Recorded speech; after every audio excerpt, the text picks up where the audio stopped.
Olá, amigos do canal, sejam bem-vindos para vídeo novo que tem como objetivo abençoar a sua vida. Hoje quero compartilhar com vocês o Evangelho de João a partir do capítulo 10.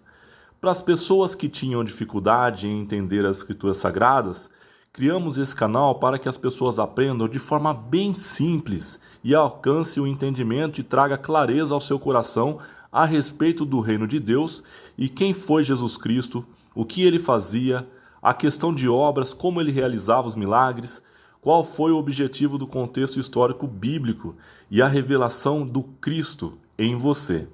Então, acompanhe comigo o Evangelho de João, capítulo 10. Siga nessa leitura e redobre sua atenção. Está escrito assim: Na verdade vos digo que aquele que não entra pela porta no curral das ovelhas, mas sobe por outra parte, é o ladrão e salteador. Aquele, porém, que entra pela porta, ele é o pastor das ovelhas. Isso é Jesus Cristo dizendo aos seus discípulos. Continuando a leitura. A este, o porteiro abre e as ovelhas ouvem a sua voz e a chama pelo seu nome, as ovelhas, e traz elas para fora. E quando tira para fora as suas ovelhas, vai adiante delas e as ovelhas o seguem, porque conhecem a sua voz. Mas de modo nenhum seguirão o estranho, antes fugirão dele, porque não conhecem a voz dos estranhos. Jesus disse esta parábola, mas eles não entenderam o que ele estava dizendo. Tornou, pois, Jesus a dizer outra parábola. Em verdade vos digo que eu sou a porta das ovelhas. Ali Jesus trazendo então entendimento sobre esta parábola. Eu sou a porta das ovelhas. Todos quantos vierem antes de mim são ladrões. Todos quantos vieram antes de mim são ladrões e salteadores. Mas as ovelhas não os ouviram. Eu sou a porta, disse Jesus. Se alguém entrar por mim, salvar-se-á, e entrará e sairá e achará pastagem, o lugar ali para as ovelhas se alimentarem. Versículo 10. O ladrão não vem senão a roubar, a matar e a destruir. Eu vim para que tenham vida e a tenham com abundância. Pessoal, até o versículo 10 aqui, Jesus relata que houve outras pessoas naquela época que tentaram se apresentar como Salvador, como Messias, como uma pessoa relevante, que naquela época ali ia trazer transformação na vida das pessoas. Entendendo que Isaías, por volta de 400 anos antes da vinda de Cristo, profetizou a respeito do Messias, que ele viria, que seria chamado como maravilhoso, conselheiro, Deus forte, príncipe da paz. Ele já teve uma visão espiritual e declarou isso através da inspiração do Espírito Santo de Deus. E ali veio então Jesus. E ele declara nessa passagem aqui, João capítulo 10, que houve outras pessoas que se apresentaram naquela época, tentando representar-se então como uma pessoa que salvaria, resgataria o povo. Mais adiante, que eu vou acompanhar do versículo 11 adiante, você vai entender ali que ele se declara como sendo o bom pastor. Ele se declara que as pessoas estavam ali como ovelhas e que de muitas outras pessoas que tentaram persuadir, tentaram enganar, tentaram influenciar o povo daquela época, fala que essas ovelhas não deram ouvidos. As pessoas que são comparadas como ovelhas não deram ouvidos aos outros que eram como ladrões, salteadores. E ele fala que muitos deles ali passaram a ouvir Jesus e passaram a seguir ele sendo como um bom pastor para as nossas vidas. Olha aqui o que diz o versículo 11 adiante, ó. Eu sou o bom pastor, Jesus declarando a respeito dele, ó. Eu sou o bom pastor dá a sua vida pelas ovelhas. E não é que Jesus deu mesmo? Como morte de cruz para resgatar as nossas vidas? Então veja bem, ó.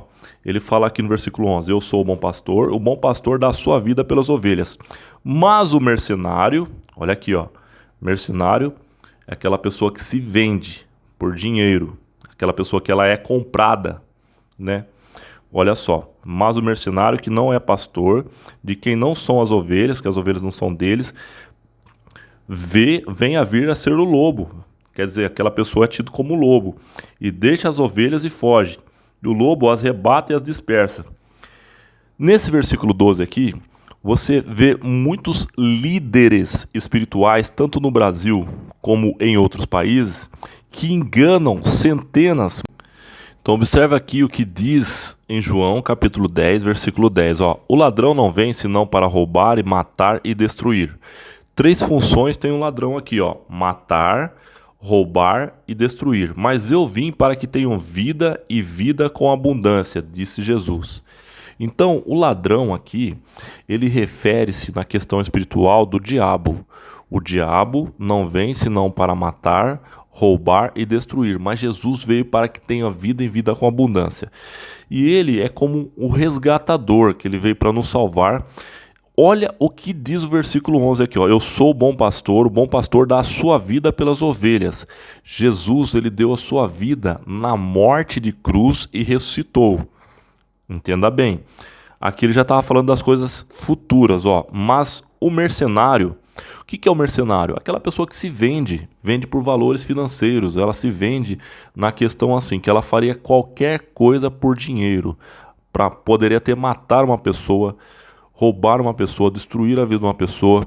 E principalmente nos tempos de hoje, como líderes religiosos, muitos líderes religiosos que se dizem cristãos, que estão em igrejas, né, ou outros meios, outros mecanismos que usa aí a própria palavra de Deus para enganar as pessoas.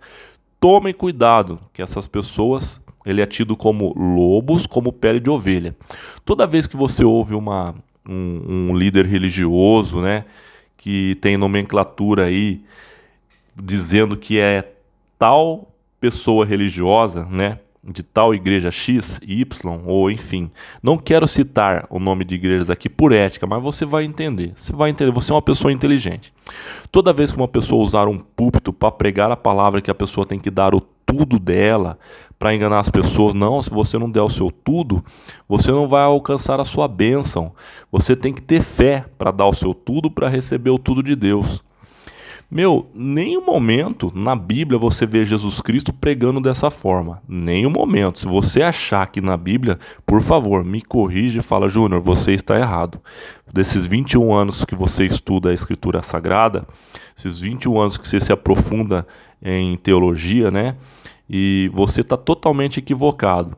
Aí eu pego essa Bíblia aqui e eu falo: não quero mais compromisso com ela, porque o que eu li aqui está errado. Entre Mateus, Marcos, Lucas e João, que é os 4 evangelhos que está relacionado a Cristo, fala diretamente sobre ele.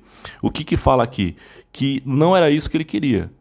Que você não precisa essa história de dar o seu tudo, dar tudo o seu dinheiro, dar todos os seus recursos financeiros, vender terreno, vender casa, vender tudo aí. Dá nesse sentido aí, para que você então obtenha salvação. Eles distorcem o evangelho de Cristo. A princípio, Jesus deseja salvar vidas mediante a palavra de Cristo, a conversão, entender quem ele é e para que ele veio. E quando ele prega a Escritura Sagrada ali, e as outras pessoas, falsos líderes religiosos, utilizam de má fé para enganar o povo, vendendo material, tijolo, semente da sorte, ou sei lá o que, que inventam nomes para várias coisas aí, martelo que bate, sai fogo e faz... Enfim, são cada coisa que eu vejo hoje em dia que eu falo: meu Deus, e engano o povo. Engana o povo. Ai, compra dessa água que vai acontecer tal coisa na sua vida. Gente, pelo amor de Deus, nós estamos em pleno século 21. A Bíblia aqui, ó, você não vê Jesus Cristo. Quando Jesus ele envia os 70 discípulos, em algumas versões está falando que foi 72, outras versões estão falando que foi 70 discípulos ali para pregar o evangelho. Ele não fala para ficar arrancando as coisas das pessoas. Em ato de humildade, se necessário comer no lugar, no estabelecimento, faça o que tem que fazer. Outras pessoas que pregam o evangelho e vivem da obra, é diferente. Eles vão falar os custos que eles têm para ir em determinado local, que são os pregadores missionários, pregadores itinerantes. Eles vão elaborar um valor justo e honesto aos olhos de Deus para custear o deslocamento dele de uma cidade para outra, de um país para o outro. E ali, se a pessoa quiser abençoar ele com valor a mais, aí é outra coisa. Se ela sentiu de Deus. Mas ficar cobrando um valor altíssimo para pregar o evangelho, meu amigo, você está totalmente equivocado. Você não entendeu o evangelho de Cristo ainda. Seja homem, seja mulher, você não entendeu ainda. Você não entendeu. Se a pessoa quer te abençoar, aí é diferente. Se você mostra para a pessoa: ó, eu tenho um custo para me deslocar daqui até aí sim você combina com a pessoa um valor do custo. E se a pessoa que te convidou, ela sentir de Deus e dar um valor a mais, aí é outra coisa. Aí é uma outra situação. Mas você cobrar 1.000, 2.000, 3.000 reais, 4.000 reais, 5.000, 10.000, 20.000 para pregar o evangelho de Cristo. Me fala na Bíblia aqui, ó, entre Mateus, Marcos, Lucas e João, aonde é que está escrito isso? Aonde é que está escrito isso? Que Jesus cobrava valores para pregar o evangelho de Cristo. Agora entenda bem, se realmente você é um homem, uma mulher ali que tem o objetivo de salvar almas, que é um dos objetivos principais do evangelho de Cristo, de pregar o reino de Deus, que foi a primeira mensagem que Jesus pregou. Se você olhar entre os 4 evangelhos, ele fala sobre o reino de Deus, foi o título principal da mensagem dele, ele fala sobre o reino de Deus. Aprenda comigo isso aí, ó. O reino de Deus. Ele não enganava as pessoas. Um evangelho puro, sadio, um evangelho que manifestava o poder do Espírito Santo, um evangelho que curava, que libertava, que expulsava demônios. É um evangelho que conduzia as pessoas à salvação, a ter Ele como Salvador, a ter Ele como Mestre, a ter Ele como sendo seu Senhor, a ter Jesus como sendo seu pastor. Dava gosto de ver isso. Então, entenda bem, eu vou dar continuidade a essa mensagem. Eu fiz esse paralelo aí só para abrir os olhos de muitos que ainda estavam cegos. Estavam porque eu acredito que se acreditava em outra coisa, a partir desse momento não vai acreditar mais em outras baboseiras aí que os outros ensinam. Vamos lá. Então no versículo 12 fala assim, ó, mas os mercenários, né, que esses falsos pastores, falsos aí são lobos com peles de ovelha, né, os mercenários, que não é pastor, ó, que não é pastor, é o que diz João, capítulo 10, versículo 12, mas o mercenário, que não é pastor, de quem não são as ovelhas, vem vir como lobo e deixa as ovelhas e foge, e o lobo as arrebata e as dispersa. Ora, o mercenário foge porque é mercenário e não tem cuidado das ovelhas. Versículo 13 declara isso.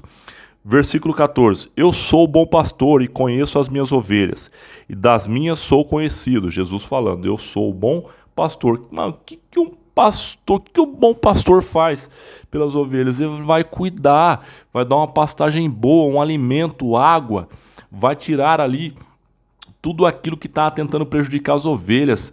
Os judeus comentam-se que eles derramam um unguento, um óleo em cima da cabecinha das ovelhas, entre as narinas aqui, para que aquelas moscas não venham colocar bichos nela. As ovelhas são quem? As almas, as vidas das pessoas. As ovelhas, quando descreve na Bíblia, se você não sabia, está sabendo agora, ele é comparado com as pessoas. E quem é o bom pastor? Cristo. E que depois ele passa ali uma orientação aos seus discípulos para se tornarem pastores de ovelhas. Quando ele fala para Pedro, Pedro, tu me amas? Ele fala 3 vezes para Pedro. E Pedro fala, Senhor, tu sabes que eu te amo. Ele fala, apacenta minhas ovelhas. Por que ele fala apacenta as minhas ovelhas? Porque ele fala que uma das melhores declarações de amor que você tem para comigo, se você realmente declara o seu amor por mim, Pedro, que você me ama verdadeiramente, demonstre isso com as suas ações, cuidando das pessoas, porque eu irei ao Pai, mas deixarei o Consolador. Quem é o Consolador? O Espírito Santo. Então, através dessa unção do Espírito Santo, através dessa capacitação do Espírito Santo, procure ali cuidar da melhor forma possível das ovelhas, que no livro de Atos você vê ali o início das igrejas primitivas daquela época. Ovelhas 14, eu sou o bom pastor e conheço as minhas ovelhas, e das minhas ovelhas eu sou conhecido. Assim como o Pai me conhece, a mim também eu conheço o Pai, e dou a minha vida pelas ovelhas. O que Jesus fazia? Dava a sua vida pelas ovelhas. De fato, foi isso em morte de cruz. Versículo 16. Ainda tenho outras ovelhas que não são deste aprisco. Também me convém agregar estas, e elas ouvirão a minha voz, e haverá um rebanho e um pastor. Por isso o Pai me ama, porque dou a minha vida para tornar e a tomá-la. Por que o Pai ama Jesus ali? Uma das coisas que ele declara aqui, ó, que era o quê? Fazer a vontade do Pai, que era o quê? Resgatar a vida das pessoas que estavam como perdidas nesse mundo. Desde o pecado de Adão, que eu vou falar em outra parte mais detalhada, em outro vídeo aí, né? Mas é um outro assunto aí. E Jesus veio para nos resgatar. Versículo 18, ninguém tira de mim, mas eu de mim mesmo a dou. Tenho o poder para dar e o poder para tornar a tomá-la. Esse mandamento recebi de meu Pai. Tomou, pois, a haver divisão entre os judeus por causa dessas palavras. Os judeus, quando ouviu aquelas palavras de Jesus, dividiram os pensamentos entre eles ali. Cada um pensava uma coisa a respeito de Jesus. Alguns eram a favor, alguns contra, alguns não entendiam direito o que estava acontecendo. Versículo 20. E muitos deles diziam: tem demônio. As pessoas, quando ouviam aquilo a respeito de Jesus, começavam a falar, alguns ali, ó: nossa, ele tem demônio, está fora de si. Por que vocês estão ouvindo o que ele está falando? Versículo 21. Diziam outros: essas palavras não são de endemoniado. Pode, porventura, um demônio abrir os olhos dos cegos? Outras pessoas, à defesa de Jesus, falam: viu, não é demônio não. Pode uma pessoa abrir os olhos de um outro cego? Jesus fez isso. Então ele não é demônio, pelo contrário. Ele estava ali como Salvador. Versículo 22. E em Jerusalém havia a festa da dedicação e era inverno. E Jesus passeava no templo, no alpendre de Salomão. Rodearam-no, pois, os judeus e disseram-lhe: até quando terás a nossa alma suspensa? Se tu és o Cristo, dize-nos abertamente. E respondeu Jesus: eu já tenho dito e vocês não creem. As obras que eu faço em nome de meu Pai, essas testificam de mim. Do tipo assim, Jesus falando, ó, as coisas que eu estou realizando para a honra e a glória do meu Pai, isso está testificando de mim, está falando quem realmente eu sou para vocês. Mas muitos de vocês ainda não estão enxergando isso. Versículo 26. Mas vós não credes porque não sois das minhas ovelhas, como já vô-lo tenho dito. Tipo, muitos de vocês não têm crido em mim, porque vocês até então não têm sido como minhas ovelhas. Vocês não estão no mesmo aprisco que eu estou arrebanhando. Versículo 27 está escrito assim, ó: as minhas ovelhas ouvem a minha voz, e eu conheço-as, e elas me seguem, e dou-lhes a vida eterna, e nunca hão de perecer, nunca hão de morrer, e ninguém as arrebatará das minhas mãos. Olha o que ele declara aqui, ó, no versículo 28, que ele dá a essas ovelhas, os que creem nele, a vida eterna. É uma garantia de salvação. Por quê? O que é você dar ouvidos a uma pessoa nos tempos de hoje? É você ouvir os conselhos que ela tem para te dar e colocar em prática, as orientações, os ensinos. Então Jesus declara claramente aqui, ó. E versículo 29, meu Pai que as deu essas ovelhas é maior do que todos, e ninguém pode arrebatá-las das mãos de meu Pai. E eu e o Pai somos um. Olha o mistério da Trindade sendo revelada parcialmente aqui, ó, um pedacinho do mistério da Trindade aqui, ó. Jesus se revelando ali que ele e o Pai são um. Versículo 30. Eu e o Pai somos um. Versículo 31. Os judeus pegaram então outra vez em pedras para apedrejarem a Jesus. Versículo 32. Respondeu-lhe Jesus: tenho-vos mostrado muitas obras boas, procedentes de meu Pai. Por qual dessas obras vocês querem me apedrejar?